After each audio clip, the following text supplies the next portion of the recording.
But now we're going to look at how one-time pads would be used using the XOR function.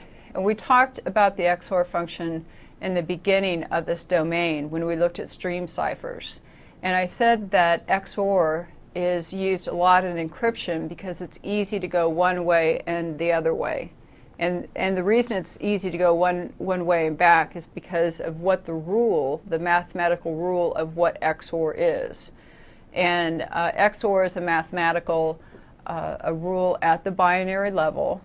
And what the rule states is that if they're the same values and they're XORed, the result is 0.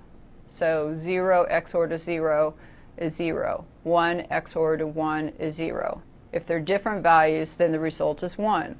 So 1 XOR to 0 is 1. 0 XOR to 1, 0 XOR to 1 is 1.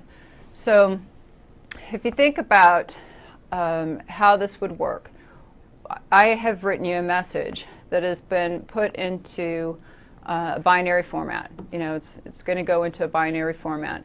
Now I have my one-time pad, which is binary information. It's just ones and zeros.